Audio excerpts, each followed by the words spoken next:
کہ وہ اس کی شاعری تک پہنچے تاکہ دور تک اور دیر تک شاعر بھی ان کے ساتھ چل سکے اور یوتھ جو ہے وہ بڑے ہو کر بھی اس شاعر کے ساتھ چلتے رہے۔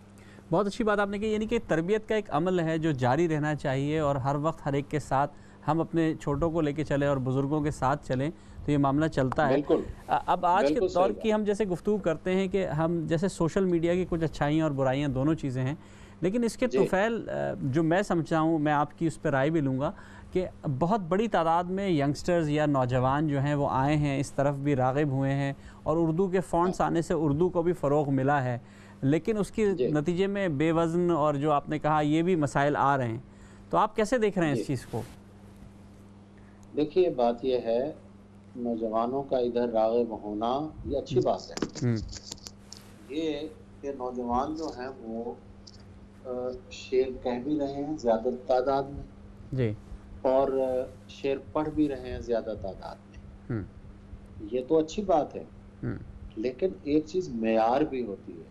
ہوں مقدار کے ساتھ ساتھ معیار کا ہونا جو ہے یہ بہت ضروری ہے۔ جی جہاں آپ معیار کی طرف دیکھتے ہیں تو وہاں ہمیں بہت وہ نقصان ہی نقصان نظر آتا ہے، کیونکہ بات پتہ کیا ہے، جی چھوٹی سے میں 2 منٹ دوں جی گا آپ کے، کہ ہمارے زمانے میں یہ تھا کہ غزل ہم کہتے تھے، سوشل میڈیا نہیں تھا، ہوں غزل ہم جا کے دیتے تھے احمد ندیم قاسمی صاحب کو، اور رسالے میں 2-3 چھپتی تھی۔ غزلیں دی، ہاں ٹھیک ہے، نہیں ہاں یقین نہیں ہوتا تھا، اچھا انتظار کرتے تھے کہ رسالہ آئے گا، پتہ نہیں وہ چھاپیں گے نہیں چھاپیں گے، ہاں اتنی جرت بھی نہیں ہوتی تھی پوچھیں قاسمی صاحب غزلیں ہماری آ رہی ہیں کہ نہیں آ رہی ہیں، ہوں ٹھیک ہے نا؟ جب وہ غزلیں چھپ کے آتی تھیں تو ایک خوشی ہوتی تھی ہوں کہ ایک چھلنی سے گزر کے وہ غزلیں آ رہی ہیں، بے ٹھیک ہے۔ شک اچھا، اب وہ غزل کہنے کے لیے وقت چاہیے ہوتا تھا۔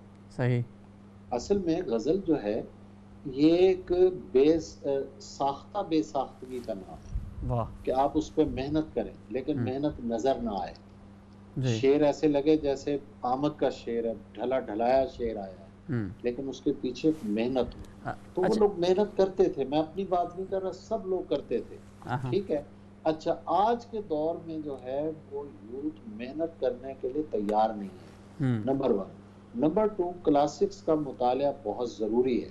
ہوں اب میں بڑی ایک اور بات کرنا چاہ رہا ہوں، ہمارے بزرگ ہیں اللہ تعالیٰ انہیں صحت سے رکھے، ظفر آمین اقبال صاحب، جی جب وہ بار بار کہیں گے کہ جی میں نے 9th کلاس میں میر کا دیوان اٹھا کے دے دیا تھا اور میں نے پڑھا نہیں ہے اسے، وہ کوئی شاعر ہے؟ ہوں جب اس طرح کے جملے آپ سوشل میڈیا کے ذریعے ہوں یوتھ تک پہنچیں گے تو وہ پڑھیں گے کیا میر کو؟ جی آپ کیا درس دے رہے ہیں کہ بالکل میر جو بالکل ہے جو خدائے سخن سمجھا جاتا ہے، ہوں جو اتنا بڑا شاعر ہے جس کا غالب معترف ہے، ایک زمانہ معترف ہے، ہوں جب ہمارے معتبر شعراء بلکہ ظفر صاحب ہوں جب اس طرح کی باتیں کریں گے تو یوتھ کیا سیکھے گی؟ تو اسی لیے میں سمجھتا ہوں کہ اس وقت جو ہے اس میں کلاسکس سمجھتا کو ہوں کہ یہ بھی پڑھنا ایک بہت طریقہ ضروری ہوتا ہے نیگیٹو پبلسٹی بھی، کیونکہ مجھے ایک بریک پہ بھی جانا ہے، کہ میں سمجھتا ہوں کہ جی شاید نیگیٹو پبلسٹی بھی ایک طریقہ ہوتا ہے قبولیت عام۔ صرف 1 منٹ ہے میرے پاس بریک پہ جانے کا، ایک چھوٹا سا سوال آپ کے لیے چھوڑ کے جاؤں گا، اگر آپ چاہیں ابھی جی جواب دینا، ورنہ بریک کے بعد جی بھی ہم لے سکتے ہیں، کہ ابھی جیسے آپ نے گفتگو کی تو قبولیت عام بھی تو کوئی چیز ہوتی ہے نا، ایک چیز ہے کہ جو سراہی جا رہی ہے، بہت پسند کی جا رہی ہے، لیکن معیار جو شعراء کا معیار ہے اس کے معیار کے مطابق نہیں ہے، تو ایسی چیز کا کیا کیا جائے؟ دیکھیے بات یہ ہے، شہرت اور چیز ہے، عزت اور چیز ہے۔ بالکل شہرت آپ 1 منٹ میں حاصل کر سکتے ہیں، جی ٹھیک ہے نا، لیکن وہ شہرت جس کی بنیاد عزت ہو وہ پائیدار ہوتی ہے اور وہی حاصل کرنی چاہیے، صحیح ورنہ ہم نے بڑے مشہور لوگ دیکھے ہیں، آپ نے بھی دیکھے ہیں، جی نام لینے کی ضرورت نہیں ہے، صحیح وہ اپنی زندگی میں ہی گمنام ہو گئے بے شک بے شک اور نیگیٹیوٹی کو انہوں نے پھر اپنا لیا کہ ظاہر ہے کہ شہرت کا ایک نشہ ہوتا ہے، اور نشہ جب اترتا ہے تو آدمی وہ برداشت نہیں کر پاتا کہ ایک مشہور آدمی جو اچانک گمنام ہو جائے وہ کیسے برداشت کرے گا؟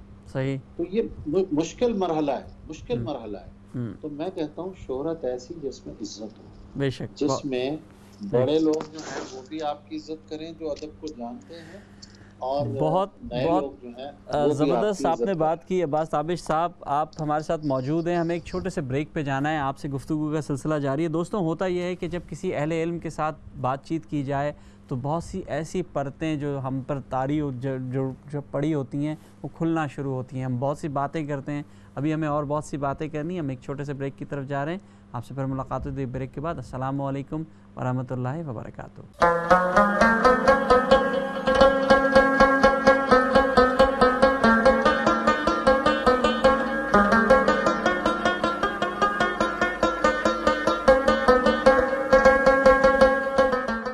بہت بہت شکریہ ناظرین، وقفے کے بعد ہمیں دوبارہ جوائن کرنے کے لیے۔ ہمارے درمیان عباس تابش صاحب موجود ہیں، آپ نے اردو میں ماسٹرز کیا ہے، آپ گورنمنٹ کالج گلبرگ میں جو ہیں اردو کے پروفیسر بھی ہیں، اس کے ہیڈ آف دا ڈپارٹمنٹ بھی ہیں۔ آپ کی 5 جو ہیں وہ کتابیں آ چکی ہیں، تصنیفات جو آ چکی ہیں، پہلی ہے تمہید، پھر آسمان، پھر مجھے دعاؤں میں یاد رکھنا، پروں میں شام ڈھلتی ہے، عشق آباد آپ کی کلیات بھی آ چکی ہے، جب تیرا ذکر غزل میں آئے یہ آپ کا انتخاب ہے۔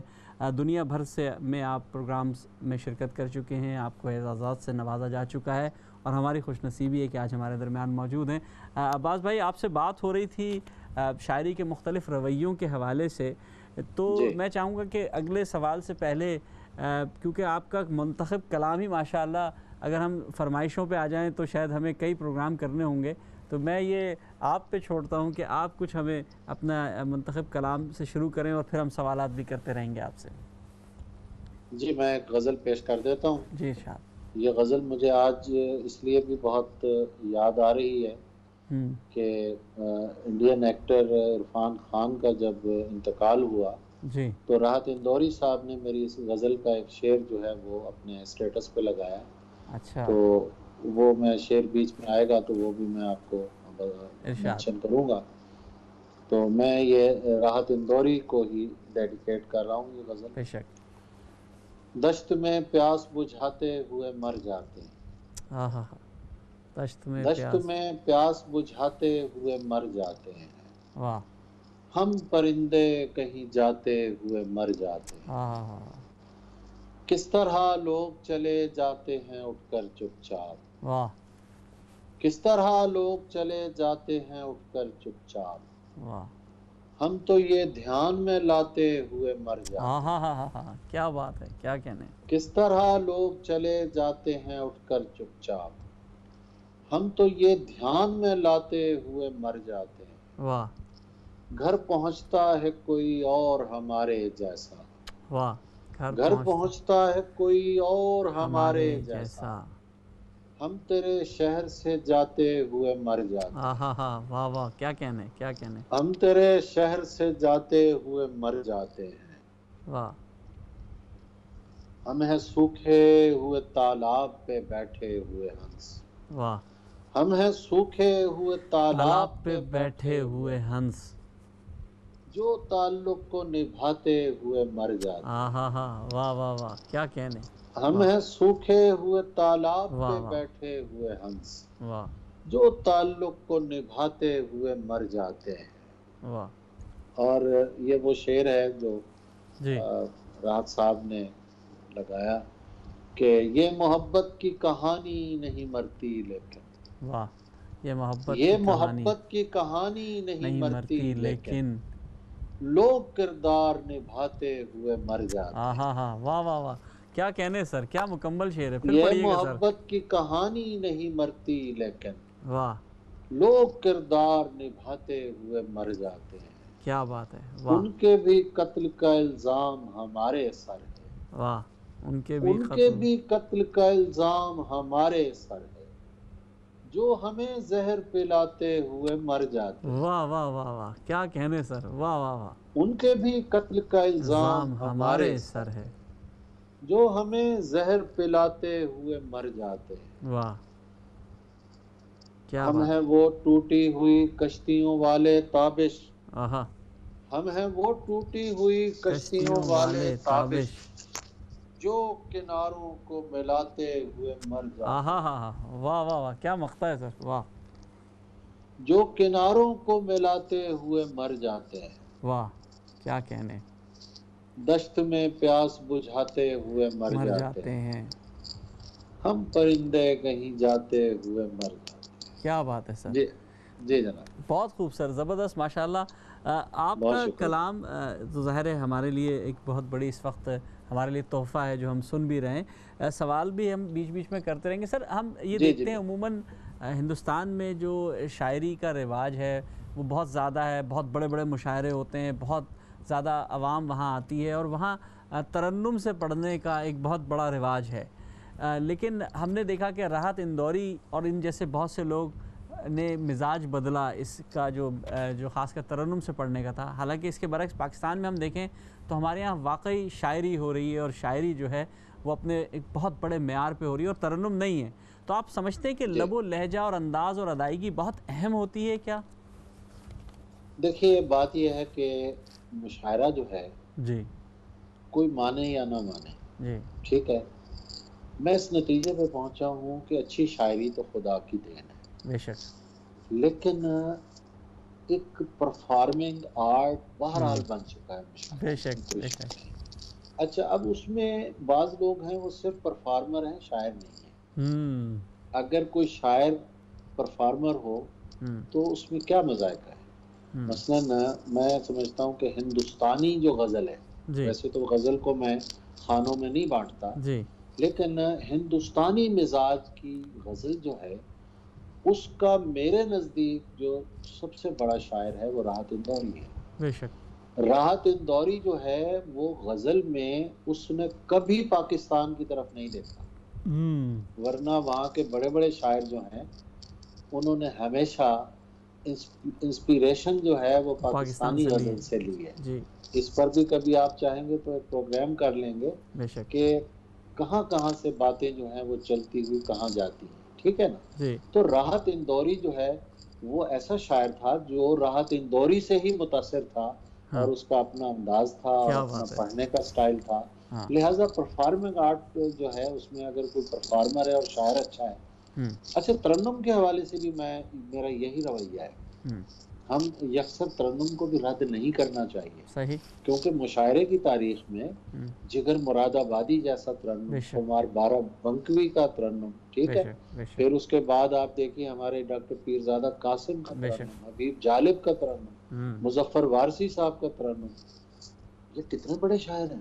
بے شک. اگر یہ ترنم سے پڑھتے ہیں تو یہ تو اللہ نے ایک اضافی خوبی ہم نے پیدا کر دی ہے. جی تو میں سمجھتا ہوں کہ یہ بڑی بات ہے اور اسے اس طرح مطلب طنز کا نہیں، نشانہ آپ نے نہیں بہت بنانا اچھی بات چاہیے. کہی اور یہ سمجھنے کے لیے ہم نے سوال ریز بھی کیا تھا کہ عموماً لوگ جی سمجھتے ہیں کہ، لیکن آپ نے بہت اچھا وضاحت کی کہ آج کے دور کا مشاعرہ جو ہے وہ پرفارمنگ آرٹ کا حصہ بن گیا ہے اور وہ ضروری ہو گیا ہے جی کہ اگر وہ کر رہا ہے تو بالکل. اس پہ چلتے ہیں. سر اس پہ تو بات چیت ہوتی رہے گی. میں چاہوں گا کہ گاہے بگائے اگر کلام کا کچھ حصہ بھی آتا رہے، کچھ منتخب جی کلام بھی آتا رہے تو ہم ہمارے ناظرین بھی ایک محظوظ غزل ہوتے رہیں. جی ایک غزل میں پیش جی کر دیتا ارشاد. ہوں.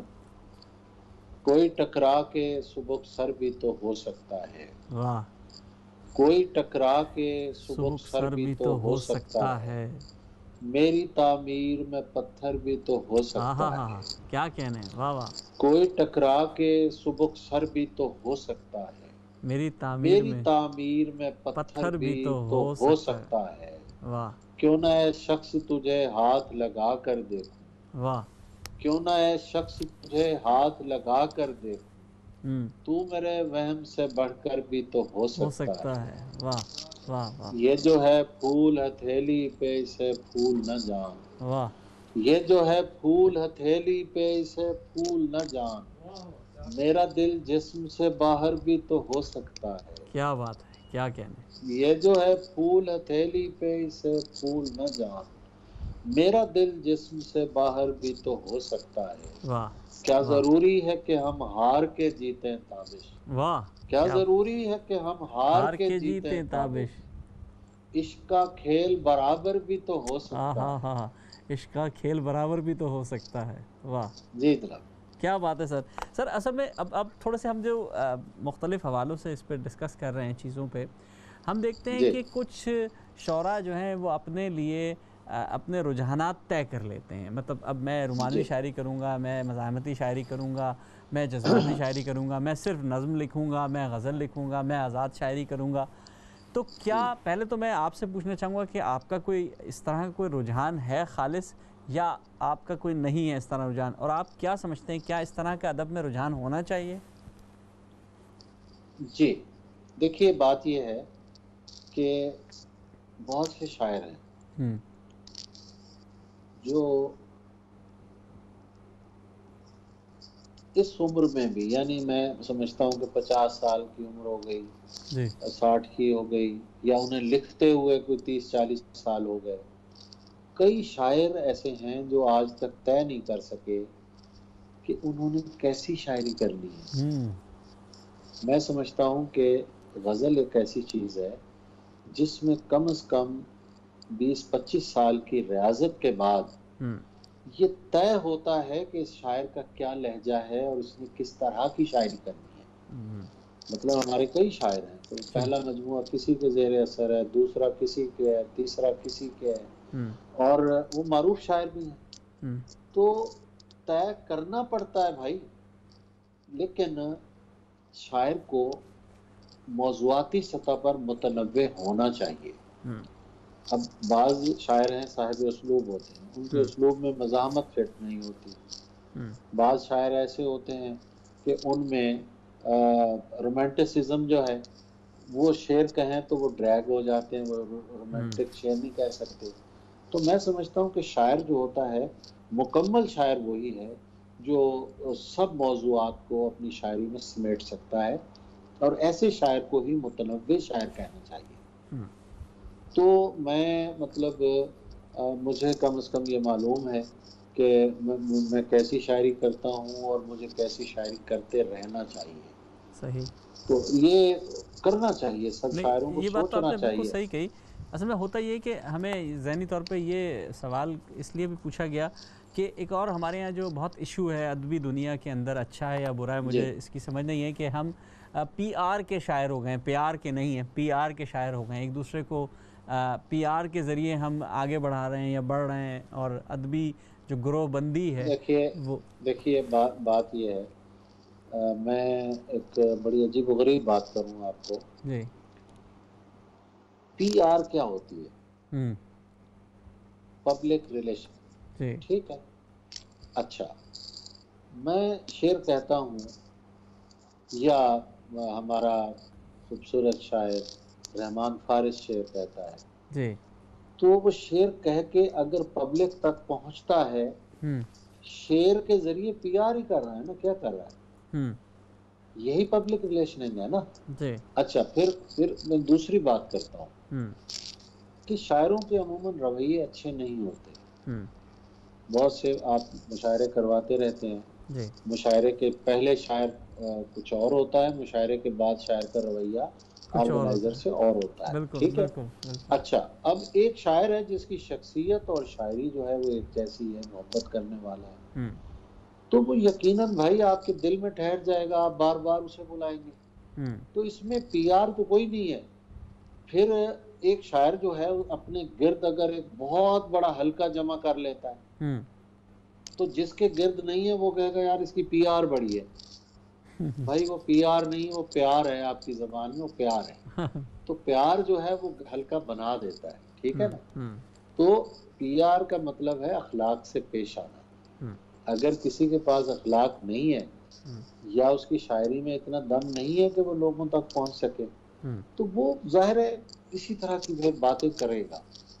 میں ایک بات اور کرتا ہوتا ہوں کہ ہم لوگ اپنی شکست پہ، ناکامی پہ یہ نہیں سوچتے کہ اس کا سبب کیا ہے، بلکہ ہم اپنی شکست کو جسٹیفائی کرنے کی کوشش کرتے ہیں بے شک، کہ بہت میں اچھی اس بات لیے کہی۔ گمنام رہ گیا کہ لوگوں نے میری ٹانگیں لیگ پولنگ کی اور مجھے آگے نہیں آنے دیا، میں غریب تھا اس لیے آگے نہیں آیا۔